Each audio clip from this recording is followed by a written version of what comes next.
O que está acontecendo com as ações do Santander, que despencaram quase 40% nos últimos 5 anos? E agora, essas ações estão caras ou estão baratas? É uma grande oportunidade ou uma baita armadilha? O que esperar das ações do Santander para 2025? Vão vir muitos proventos por aí ou não? Qual o preço teto das ações do Santander? Vou te responder tudo isso aqui nesse vídeo depois da vinheta.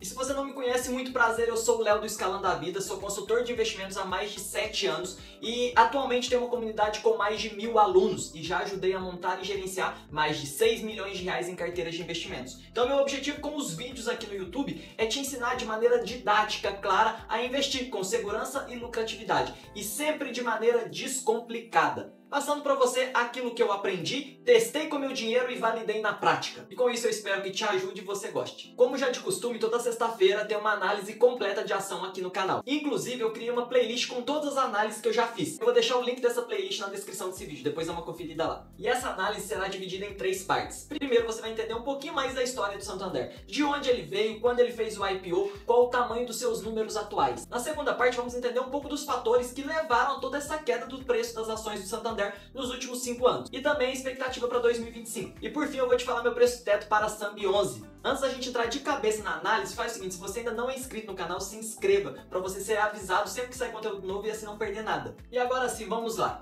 O Santander é um banco de origem espanhola, fundado em 1857 e veio para o Brasil em 1982. Ele faz parte do Grupo Santander, o maior conglomerado financeiro da zona do euro. Ele fez seu IPO, ou seja, abriu capital na bolsa em 2009 e atualmente possui mais de 50 mil funcionários e um valor de mercado de 93 bilhões de reais. E nos últimos 12 meses teve um faturamento acima de 133 bilhões de reais e um lucro no valor de 12,41 bilhões. Mas apesar dos seus números gigantescos, por que então nos últimos 5 anos o Santander acumula uma queda acima inclusive de 40%? Saindo de um pico em 2020 de praticamente R$45 e atualmente custando R$24,50 no momento que eu gravo esse vídeo. E vamos lá entender os principais fatores. Primeiro, uma análise macro. Quando a gente olha para a economia brasileira, a gente vê nos últimos anos a renda variável sofrendo bastante, a bolsa desvalorizando. Então várias grandes empresas, além do Santander, vêm apanhando, ou seja, vêm desvalorizando, apesar de entregar bons resultados. Mas no caso do Santander, além do cenário econômico com taxa de juros alta, dólar a R$6, inflação, instabilidade, insegurança política. Além de tudo isso, nós tivemos 2 fatores que impactaram bastante. O primeiro foi o caso da Americanas, aquele escândalo de fraude, de rombo gigantesco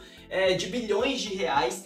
E o Santander em específico teve um impacto de mais de 1 bilhão no seu lucro, o que obviamente afetou as contas do banco. Apesar de ser um banco que dá bilhões e bilhões de lucro todos os anos, uma redução no lucro de 1 bilhão vai impactar nos dividendos, na distribuição de dividendos, é óbvio. Mas não paramos por aí. Nos últimos anos vem acontecendo também um aumento gradativo da inadimplência. E isso não é só para o Santander, os outros bancos também têm sofrido com isso. Na prática, o que acontece é que quanto mais o preço dos alimentos, o preço dos produtos no mercado aumenta e o salário não acompanha, o brasileiro perde seu poder de compra. E assim ele fica cada vez mais apertado, o que começa a gerar espaço para ter cada vez mais pessoas incapazes de pagar suas contas, de quitar suas dívidas. E, consequentemente, vai aumentando o número de inadimplente. Então, imagina que o Santander tinha uma carteira de créditos e aí recebia a maior parte dos empréstimos, dos créditos e tudo mais, e de repente o número de pessoas que não quita suas dívidas com o banco começa a aumentar. E isso gera um impacto forte no final também. Se o número de inadimplentes aumenta, o lucro é afetado e também reduz, e assim reduz as suas margens. A gente consegue ver isso na prática nesse gráfico aqui. Olha só a receita e o lucro líquido dos últimos 5 anos. E a gente consegue ver um crescimento da receita saindo de 2019 em 74 bilhões para 2023, 128 bilhões. Nos últimos 12 meses,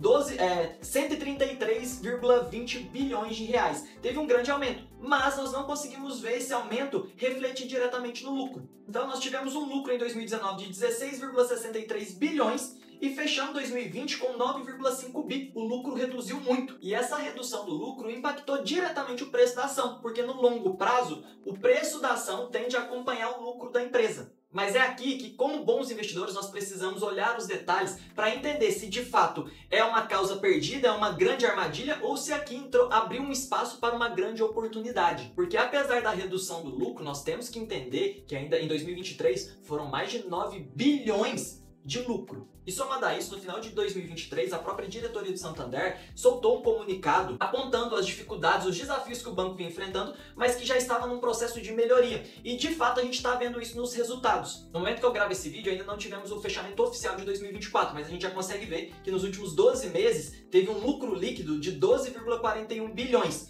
E bem maior já do que 2023, de 9,5 bi. E ao fazer um comparativo entre o preço da ação e o lucro que a empresa está gerando, veja bem, esse gráfico faz uma relação muito interessante. E durante um bom tempo, até 2019 e 2020, o preço da ação ia acompanhando o lucro. Só que, a partir desses últimos meses, o que acontece é que o preço da ação caiu muito, e a gente está falando de um preço que está no mesmo nível da época da pandemia. Na minha opinião, isso não faz sentido nenhum, porque na pandemia a gente nem sabia quando ia sair de casa. E agora não, apesar dos problemas que o Brasil enfrenta, são problemas comuns para o Brasil. Mas nós não estamos falando de uma pandemia que a gente não sabia se ia estar vivo amanhã ou não.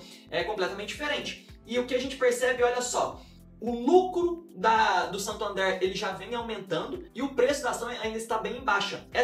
Esse distanciamento entre as duas linhas é uma discrepância entre valor entregue pela empresa e o preço da ação. Sempre que existe essa discrepância, existe uma oportunidade. Antes de continuar, comenta aqui o que você acha das ações do Santander, uma grande oportunidade ou uma armadilha? E se você ainda não apertou no joinha, aperta aí e deixa o seu like porque não te custa nada e me ajuda pra caramba. E somado a isso, nós temos ainda uma empresa que gera bilhões de lucro e está sendo negociada com o PVP abaixo de 1. Isso mostra uma grande oportunidade se você entende que ela tem bons fundamentos. E um dividend yield atual de 6,35. Então, apesar da redução do lucro, o dividend yield do Santander ainda é um dividend yield atrativo. E como o lucro dele já vem aumentando, qual que é a análise, escalador? Imagine o seguinte: se o Santander fechar 2025 com um lucro líquido de aproximadamente 14 bilhões de reais, o que é totalmente possível, já que 2024 vai performar ali entre 12 e 13 bi, e ele manter o seu payout, que é quanto do lucro líquido ele distribui no formato de dividendos, e ele manter ali próximo a 50%, nós estamos falando que haverá uma distribuição de aproximadamente 7 bilhões em dividendos, juros sobre capital próprio, enfim. Se ele distribuir isso, nós podemos dizer que vai dar algo em torno de R$ 2,00 de dividendos por ação SAMB11. E no preço atual, podemos já considerar uns 8% aproximadamente, fiz essa conta de cabeça, tá uns 8% de dividend yield, o que não é nada mal para essa empresa. E agora eu já vou falar meu preço teto para encerrar, só antes um recado. Você que assistiu até aqui e gosta da minha didática, tá começando a investir, tem um dinheiro parado, mas ainda não se sente confiante para investir esse dinheiro, tem medo de investir errado, a minha consultoria de investimentos com certeza vai te ajudar. Na minha consultoria eu vou entender com você o seu cenário financeiro atual, onde você quer chegar e vou te ajudar a montar a carteira completa, vou te orientar em todos os passos, para você conhecer e até mesmo a gente conversar pelo WhatsApp e agendar um bate-papo para eu entender melhor e apresentar os planos da consultoria. Basta acessar o segundo link, tá na descrição desse vídeo. Acessa, realize seu cadastro e eu mesmo, Léo, vou te chamar no WhatsApp e a gente bate um papo. E agora, para concluir, o meu preço teto das ações do Santander SAMB11. Meu preço teto atual é de R$ 30. Até R$ 30 eu estou disposto a comprar as ações do Santander. Como elas estão em R$ 24, R$ 25, existe uma ótima margem de espaço. E para concluir, comenta aqui qual outra ação você gostaria que eu analisasse. Um forte abraço e até o próximo.